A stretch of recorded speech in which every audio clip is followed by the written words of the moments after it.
Today I have the pleasure of talking with Major General Frank Polk. Thanks for joining us, Frank. My pleasure. Frank, with your military career and with your busy civic career, how have you found time and what has encouraged you to remain very active in Freemasonry? Well, I think the first thing is I have a most understanding wife. Had it not been that Dorothy had the same view towards our responsibility to the community, I wouldn't have been able to do it. And it was a matter then of apportioning my time.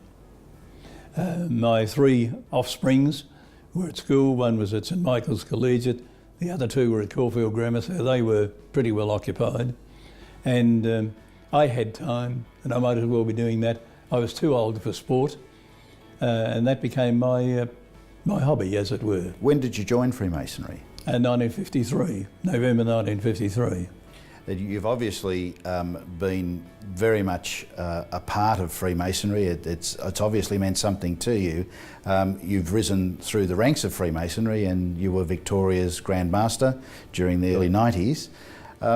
What do you see of its relevance today as opposed to when you joined? Well, if one looks at the purpose of Freemasonry as an organisation and what it aims to do, I think it's even more needed in the community today than it was at the time that I joined. I joined because a dear old friend of mine who was returned from the Boer War and I became friendly when he followed my sporting activities. And he said to me, you know, with you moving around and going to places like Stawell and Bendigo and Horsham and competing, if you were a Freemason, you would meet Freemasons there and you would always be surrounded by friends. And moreover, it would give you a way of life which, without it, you may not have.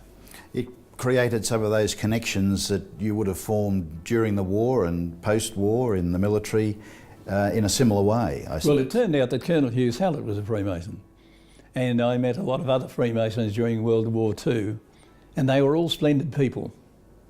And they used to have informal gatherings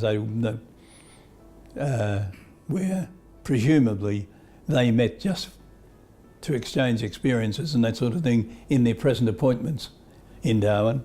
I guess there was always in the back of my mind the thought that it's a worthy organisation. And when dear old George Burns said to me, you ought to be one of us, that was the beginning. As Grand Master, what did that mean to you and to Dorothy and the family? It must have exposed you to a number of opportunities, a number of members within Victoria, a lot of pleasant experiences? Indeed. Freemasonry took me to the United States, to Canada, to the Netherlands, East Indies, to England, Ireland and Scotland.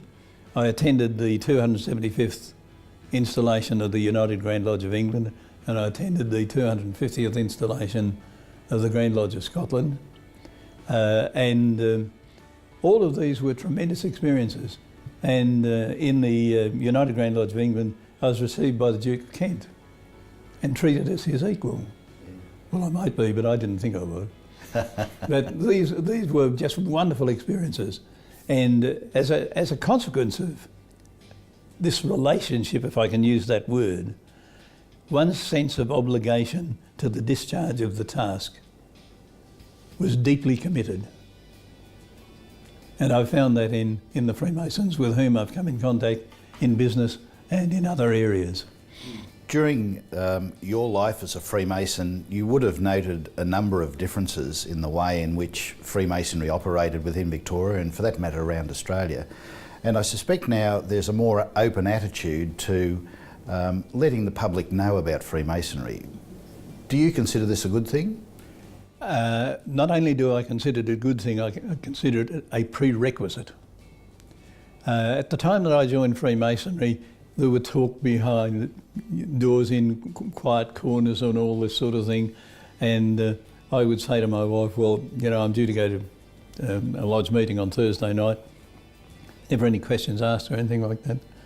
Now she knows nearly as much about Freemasonry except the inner workings and the but she knows as much about the philosophy as I know, and she supports it. Well, I think that's terribly important, isn't it? Indeed.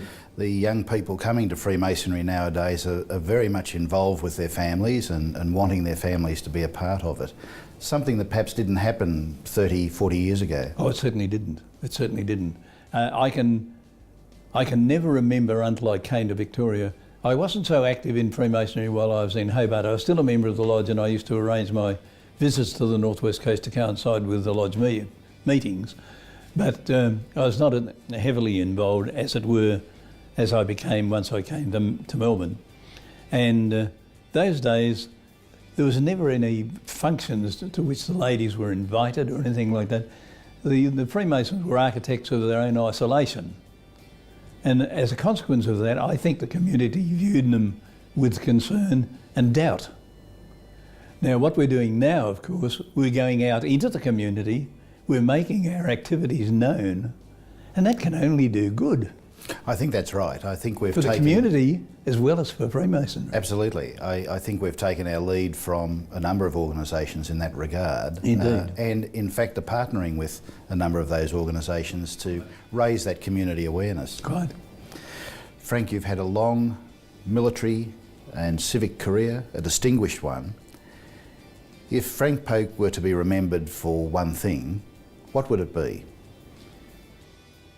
I think it would be that if I undertook a task, I studied it, understood it, and saw it to its successful conclusion.